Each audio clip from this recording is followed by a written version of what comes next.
जी hello दोस्तों, मैं हूं कमर चीमा। और दोस्तों, जिस तरह कि आप देख रहे हैं, मेरे साथ मौजूद हैं प्रोफेसर डॉक्टर स्वरण सिंह साहब। आप विजिटिंग प्रोफेसर भी रहे हैं यूनिवर्सिटी ऑफ ब्रिटिश कोलंबिया में, और आप जो हैं वो जवाहरलाल नेहरू यूनिवर्सिटी में भी पढ़ा रहे हैं। डॉक्टर साहब, सबसे पहले तो आपके वक्त का बहुत शुक्रिया। आदाब, नमस्कार, शुक्रिया अपने प्रोग्राम में मुझे एक बार फिर से जोड़ने के लिए। Thank you sir. डॉक्टर साहब, मैं बात करना चाह रहा था G20 के हवाले से। आप G20 को कैसे देख रहे हैं कि बेसिकली आप समझते हैं कि अ, इंडिया इससे क्या अचीव करना चाह रहा है इस समिट से? एक चीज़, कई लोग कह रहे हैं इमेज अचीव करना चाह रहा है, कई लोग कहते हैं प्राइम मिनिस्टर मोदी अगला इलेक्शन जीतना चाहते हैं, कई लोग कहते हैं कि ये basically this is also something के ये क्योंकि एक टर्न थी इंडिया की, तो इंडिया को एक अच्छा मौका मिला है वह दुनिया को अपनी कैपेबिलिटी, अपनी पावर और अपना जो एक नया इंडिया जो आजकल बात की जा रही है कि this is a new India, वो दिखा रहा है। So what do you make of that sir? Qamar, सबसे पहले तो क्या चीज़ मुश्किल में है, उस पे ध्यान होता है कि उसको कैसे जीता जाए। तो आपने कहा कि कई अटकलें लगा रहे हैं लोग कि क्या जीतना चाहता है भारत G20 की प्रेसिडेंसी से। प्रधानमंत्री मोदी नया जो इलेक्शन आने वाला है अगले साल, उसको जीतेंगे या यही या नहीं जीतेंगे, इसमें ज़्यादा कंफ्यूजन है नहीं। ज़्यादातर लोग मानते हैं कि वो अगली बार फिर से इलेक्शन जीत जाएंगे। तो मुझे नहीं लगता है कि पूरा ध्यान उस पर फोकस्ड होगा इस वक्त। G20 एक बहुत ही खास इंटरनेशनल फोरम है। जैसे आपने बार बार सुना भी होगा कि दुनिया की 85% GDP, 75% global trade, almost 2/3 of global population जो है वो केवल एक इस फोरम के देशों का है अपना। और इन 19 सबसे बड़ी इकोनॉमीज के साथ साथ यूरोपियन यूनियन उसमें ज्वाइन करता है 20वां। और इस बार जो समिट मीटिंग होने वाली है दिल्ली में, उसमें ऐसा माना जा रहा है कि करीब जो 20 मेंबर तो आएंगे ही, उसके साथ 9 और गेस्ट कंट्रीज होंगे। और शायद 14 इंटरनेशनल ऑर्गेनाइजेशंस जैसे WHO या WTO, आसियान वगैरह उसमें शामिल होंगे। तो ये एक बहुत ही खास फोरम है, जो पूरे विश्व में दो चीज़ें अपने आप में समेटता है। पहला तो ये कि ये अपने आप में बहुत ताकतवर है।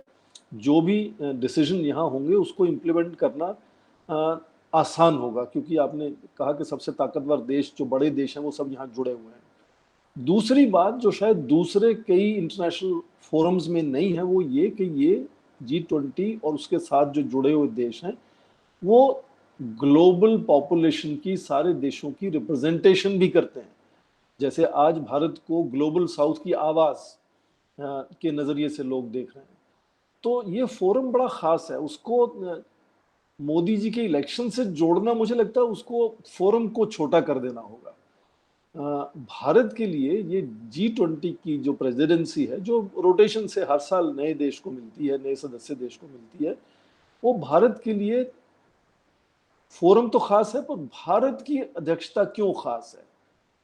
भारत आज चाहे WHO की, सॉरी, आज चाहे वर्ल्ड बैंक की रिपोर्ट देखें या IMF की रिपोर्ट देखें, बार बार उन्होंने कहा कि आज बड़ी जो अर्थव्यवस्थाएं हैं, बड़ी जो इकोनॉमीज हैं, उनमें सबसे तेजी से बढ़ती हुई इकोनॉमी आज भारत है। पहले से ही वो दुनिया की 5वीं सबसे बड़ी इकोनॉमी है, और जल्द ही वो चौथी सबसे बड़ी इकोनॉमी बनने वाली है। तो ये जो इंडिया का इकोनॉमिक राइज है, वो इस इकोनॉमिक फोरम, जो सबसे ताकतवर इकोनॉमिक फोरम है, उसकी प्रेसिडेंसी को फिर वो और भी खास बना देता है। और जाहिर है कि फिर जो एम्बिशन जो होंगी भारत की, वो शायद मोदी के अगले इलेक्शन तक सीमित नहीं होंगी।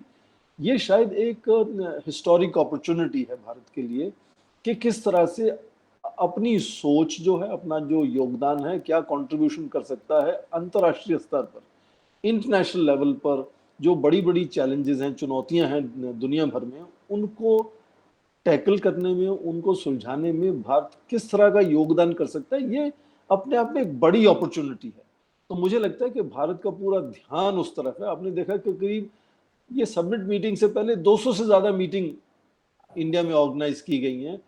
हाल ही में एक मीटिंग कश्मीर में भी हुई, और ये 50 शहरों में अलग अलग जगहों में मीटिंगें हो रही हैं, और उसमें 32 बड़े मुद्दे हैं जिन पर ये मीटिंग्स बिठाई गई हैं। तो बहुत बड़ा एक तरह से राष्ट्रीय उत्सव, नेशनल फेस्टिवल की तरह ये है, क्योंकि भारत इसको देखता है कि ये एक हिस्टोरिक अपॉर्चुनिटी है भारत को अपना दृष्टिकोण, अपनी सोच, अपना जो विचार है उसको आगे बढ़ाकर दिखाकर किस तरह से वो दिशा निर्देश, डायरेक्शन क्या डायरेक्शन देना चाहता है अंतर्राष्ट्रीय इस बड़े फोरम को, ताकि बड़ी बड़ी चुनौतियों से कुछ हद तक सुलझाया जा सके उनको। तो ये बड़ी चुनौती है, बड़ा अवसर है, मौका है भारत के लिए। तो मुझे लगता है कि जो भारत का ध्यान है वो बड़े मुद्दों को किस तरह से टैकल करना है, और भारत को किस तरह से ये एक मौका और अवसर मिला है अपना योगदान और अपना जो छवि है, अपना जो साख है, जो रुतबा है भारत का, उसको सामने लाकर खड़ा करना, वो मुझे लगता है ज़्यादा ध्यान है इस वक्त भारत की जो नेतृत्व है, जो लीडरशिप है भारत की, कि G20 की प्रेसिडेंसी को, अध्यक्षता के मौके को किस तरह से हम पूरी तरह से इस्तेमाल करें, उसमें अपना योगदान दें। बिल्कुल ठीक कह रहे हैं। अच्छा डॉक्टर साहब ये बताइएगा कि आपको क्या लगता है कि अक्सर जितने भी बड़े फोरम्स होते हैं वहाँ पे कंसेंसस नहीं बिल्ड पा होता, डिवीजन रहती है। जैसे फॉर एग्जांपल अभी रिसेंटली इंटरनेशनल प्रेस ने भी ये कहा कि जब प्राइम मिनिस्टर मोदी या इंडिया को G7 बुलाया गया तो वहाँ पे वो चाहते थे कि सब यूक्रेन के ऊपर कंसेंसस पैदा करें। आपको लगता है कि इंडिया का क्या बेंचमार्क है कि किन चीज़ों पे फॉर एग्जांपल मिनिमम कंसेंसस ज़रूर होना चाहिए? और फॉर एग्जांपल रिसेंटली एक मेमो भी लीक हुआ था शायद, जिसमें I think national security advisor जो अजीत डोवल साहब हैं, वो ये कह रहे थे कि हम जो है वो रशिया को इस तरह नहीं पिन पॉइंट होने देंगे या टारगेट होने देंगे। तो पाकिस्तान की नरबानी खैर का भी एक मेमो लीक हुआ था, वो इकट्ठे ही वॉशिंगटन पोस्ट ने वो किए थे।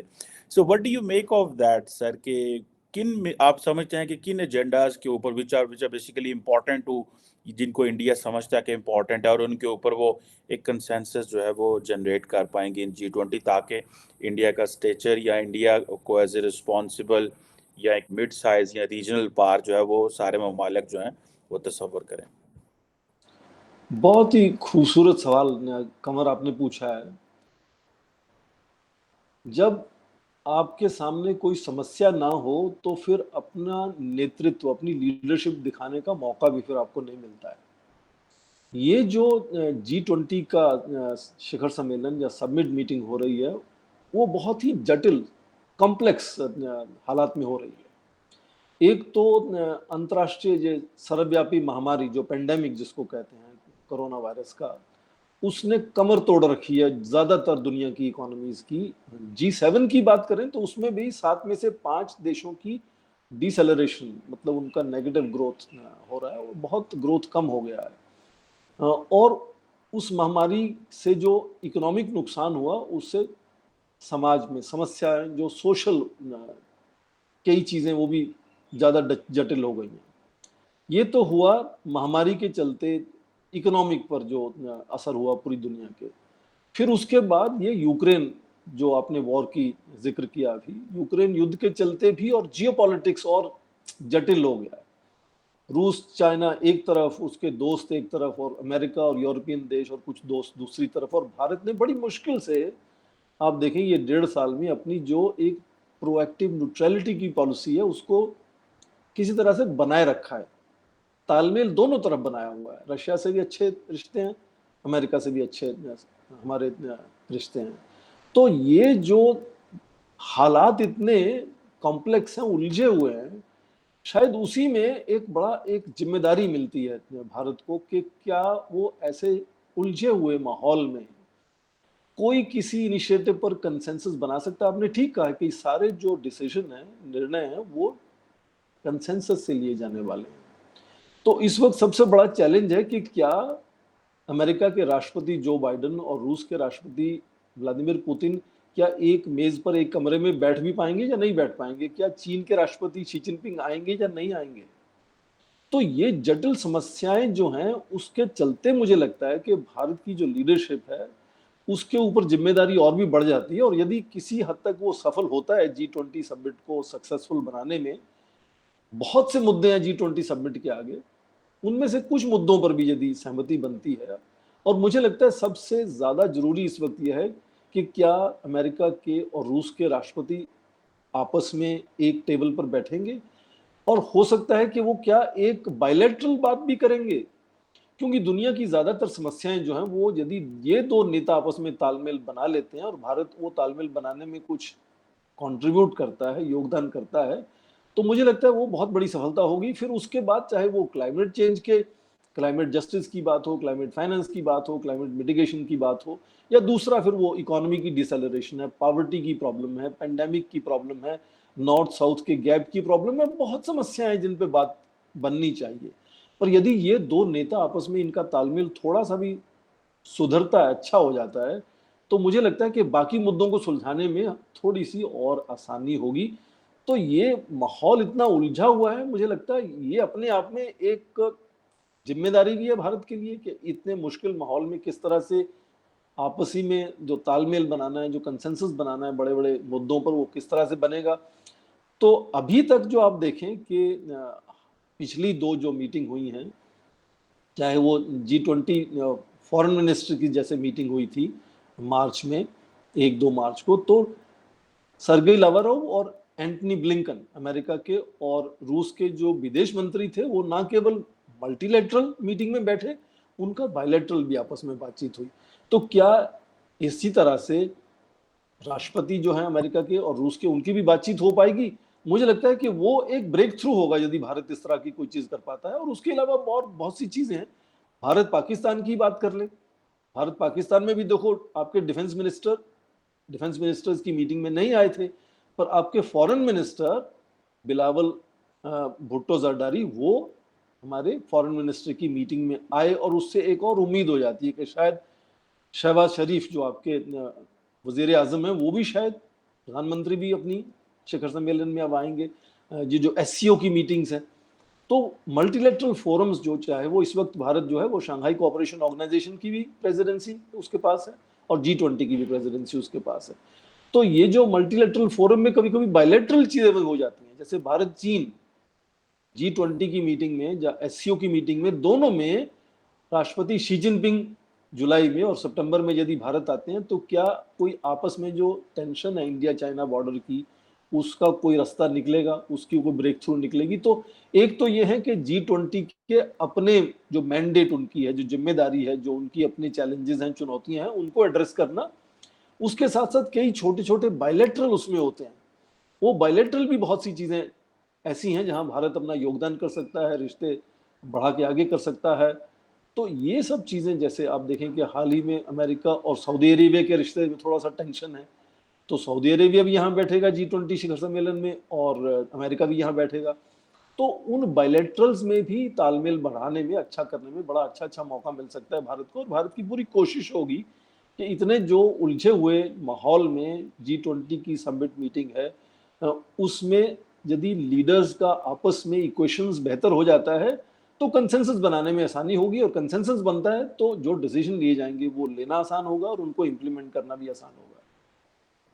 अच्छा सर, इसमें एक दो बड़ी इंपॉर्टेंट डिस्कशन है। एक तो ये, फॉर एग्जांपल, अभी मैं देख रहा था कि US एक कांग्रेशनल कमेटी है, वो ये चाह रहे हैं कि अमेरिका जो है वो नेटो प्लस अरेंजमेंट करे, और जिसमें they want India to be part of that. On the other hand, India जो है वो ग्लोबल साउथ का लीडर बनना चाहता है और ग्लोबल साउथ की डिस्कशन करना चाहता है। ये ग्लोबल साउथ के जो चैलेंजेस हैं, वो कहते हैं जी हम नॉर्थ को बताएंगे कि जी हम आपका ये मुकदमा है, ये इश्यूज हैं जो साउथ में चैलेंजेस हैं, वो डेट्स के रिलेटेड हों, जो मल्टीलैटरल इंस्टीट्यूशंस की रिकंस्ट्रक्चरिंग के इश्यूज हों, इंस्टीट्यूशनल अरेंजमेंट, ये वो। आपको क्या लगता है कि where would India end up? क्या India will end up somewhere in कि जी नेटो प्लस अरेंजमेंट में एंड अप हो जाएगा? क्योंकि अगर आप वहां चले जाते हैं तो वो एक और ऑप्टिक्स क्रिएट होगा, लेकिन अगर आप ग्लोबल साउथ की बात करते रहते हैं तो that will be a different thing. लेकिन कई लोग कहते हैं कि उनका ये भी ख्याल है कि the west has some patience, कि भाई इंडिया अगर इतना रेजिस्ट करेगा, being neutral or being non-aligned in 70s 80s was workable, but being non-aligned and being neutral in 2030s will be difficult because the discussion यहाँ पे आ गई. So India NATO plus arrangement में जाता है तो उसके क्या ऑप्टिक्स देखते हैं, क्योंकि फिर शायद ग्लोबल साउथ की डिस्कशन जो है वो कॉम्प्रोमाइज हो जाए. डू यू थिंक ऐसी कुछ चीज या ऐसी कुछ हो सकती है? What do you make of this sir? इसका जवाब मैं अब थोड़ा एक एकेडमिक तरीके से आपको दूंगा.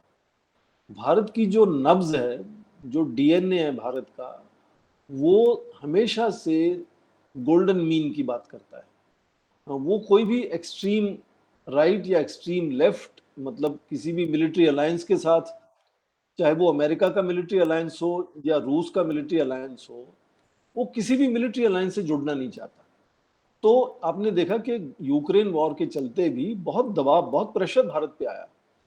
हमारा जो ट्रेडिशनल दोस्त है, फ्रेंड है रूस, उसकी तरफ से भी ये एक एक्सपेक्टेशन थी कि भारत उसके साथ खड़ा हो. भारत का पिछले करीब 2 दशकों से, करीब 15-20 साल से जो बहुत अच्छी दोस्ती अमेरिका से बन रही है, अमेरिका की तरफ से भी ऐसी एक्सपेक्टेशन थी कि हम अमेरिका के साथ खड़े हों, उनकी भाषा में बात करें.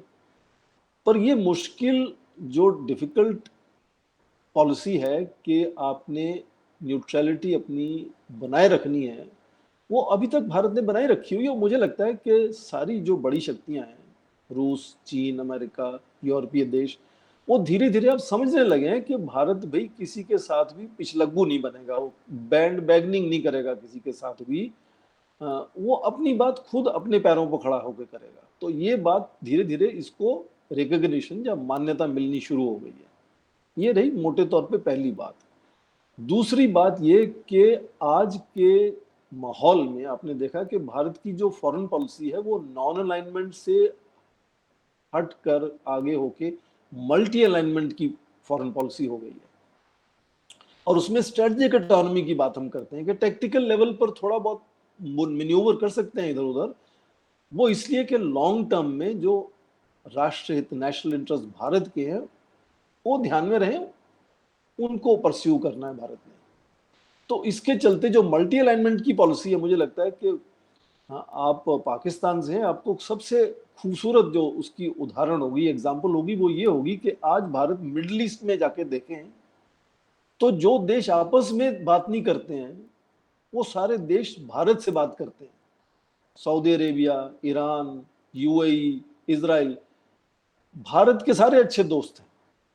आपस में उनका जितना भी तनाव रहे, इसीलिए आप देखो कि अमेरिका ने जब एक क्वाड्रिलेटरल सिक्योरिटी फ्रेमवर्क बनाया इंडो पैसिफिक में, ऑस्ट्रेलिया, जापान, इंडिया और यूएस का, उसके बाद मिडिल ईस्ट में भी एक ऐसा क्वाड बनाया उन्होंने, UAE, Israel, India and America. अब उन्होंने कहा कि इंडिया मिडिल ईस्ट में एक बड़ी इंफ्लुएंशियल पावर है, इसलिए वो क्वाड में इंडिया को भी ऐड किया. तीसरी बात कि ये अमेरिका रिकॉग्निशन छोड़ दीजिए, अब देखिए हिंदुस्तान की, भारत की अपनी नीति क्या है. भारत की नीति है मल्टी अलाइनमेंट, मतलब सबसे जुड़ के चलना है, चाहे वो रूस और अमेरिका हो, जो बड़ी, जिनको सुपर पावर मान सकते हैं, या फिर मिडिल पावर्स हो, जिनको इमर्जिंग इकोनॉमीज भी कहते हैं, चाहे वो ब्रिक्स को देख लें, या फिर दूसरे आसियान के साथ देख लें, और या फिर ग्लोबल साउथ की जो आपने बात की. अभी हाल ही में भारत के प्रधानमंत्री पपुआ न्यू गिनी गए हुए थे. वहां एक 14 देशों का, पैसिफिक कंट्रीज का एक फोरम है. भारत के साथ उनकी सबमिट मीटिंग होती है, ये तीसरी सबमिट मीटिंग थी. तो बेसिकली भारत चूज नहीं करना चाहता कि भाई रूस से जुड़े या अमेरिका से जुड़े. जब बड़ी शक्तियों से जुड़े, छोटी शक्तियों को, छोटे देशों को, कम विकसित देशों को, लीस्ट डेवलप्ड या लेस डेवलपिंग या डेवलपिंग कंट्रीज को, वो सबके साथ तालमेल बनाकर अपना रिश्ता आगे बढ़ाना चाहता है. और यहाँ यहाँ वो जो जो कंट्रीब्यूट कर सकता है वो करना चाहता है. आज भारत जब ग्लोबल साउथ से मिलता है तो इसलिए मिलता है कि ग्लोबल साउथ की जो समस्याएं हैं, जो चिंताएं हैं, जो प्रॉब्लम्स हैं, चैलेंजेस हैं, वो बड़े बड़े जो इंटरनेशनल G7 जैसे विकसित देशों के, डेवलप्ड कंट्रीज के फोरम में, उनमें भारत डेवलप, जो ग्लोबल साउथ की, वो आवाज बन के पहुंचना चाहता है. तो ये जो पूरी दुनिया के देशों से, चाहे वो एडवांस्ड कंट्रीज हो, डेवलपिंग कंट्रीज हो, इमर्जिंग इकोनॉमीज हो, लीस्ट डेवलप्ड कंट्रीज हो, सबके साथ भारत का जो तालमेल है वो बढ़ाने की कोशिश है. और कुछ हद तक आप देखते भी हैं कि तालमेल अच्छा है भारत का सारे देशों के साथ. तो वही कि कोशिश ये है कि भारत को कोई खेमे नहीं चुनने पड़े कि ये राइट का खेमा है, ये लेफ्ट का खेमा है, या एडवांस कंट्रीज का खेमा है, या लीस्ट डेवलप्ड कंट्रीज का खेमा है। भारत आज, हम अक्सर कहते हैं कि दुनिया का सबसे बड़ी पॉपुलेशन वाला देश है। भारत जो आज है वो सबसे तेज बढ़ती हुई 5वें नंबर पर इकोनॉमी है। भारत जो है वो एक तरह से अपने आप में अपने पैरों पर खड़ा होकर अपनी बात कह सकता है, तो उसको कोई भी खेमे चुनने ना पड़े, ये उसकी लगातार कोशिश रहती है। और मुझे नहीं लगता है कि ये कोई जोर जबरदस्ती होगी भारत पर कि नहीं आप एक को चुने। अभी तक तो भारत ने कोशिश की है कि वो सबके साथ जुड़े, इसीलिए वो सबको साथ लेके आगे बढ़ने की जो कोशिश है वो भारत की विदेश नीति में साफ नजर आती है। उम्मीद ये करते हैं कि G20 में भी और दूसरे रिश्तों में भी ये लगातार कोशिश कुछ हद तक सक्सेसफुल रहेगी। हाँ, कोशिश लगातार इसमें बनी रहनी चाहिए, क्योंकि चुनौतियां तो जरूर हैं इस रास्ते में। हर देश, हर खेमा चाहता है कि भारत उसी के साथ जुड़े, पर वो हो नहीं सकता। बिल्कुल ठीक कह रहे हैं डॉक्टर साहब। ये लेट्स सी कि आइंदा आने वाले दिनों में क्या चैलेंजेस आते हैं, और पर्टिकुलरली इंडिया जो है वो साउथ, ग्लोबल साउथ की डिबेट को कैसे लेकर के चलता है। और मेरा ख्याल है इस वक्त दुनिया का एक ही मुल्क है जो कॉन्टीन्यूसली, मैंने बैक इन 2017 हम देखते थे चाइना इसकी बड़ी बात करता था, उन्होंने तो छोटा मोटा इस पर काम भी किया, लेकिन प्राइमरीली जिस तरह इंडिया इस पर बात कर रहा है, ये एक इंटरेस्टिंग केस स्टडी है, और इसमें से क्या नताइज निकलते हैं, क्या होता है, वो देखेंगे। Thank you very much professor doctor Swaran Singh sahab. It is pleasure talking to you, sir बहुत शुक्रिया शुक्रिया, for. Thank you. Thank you.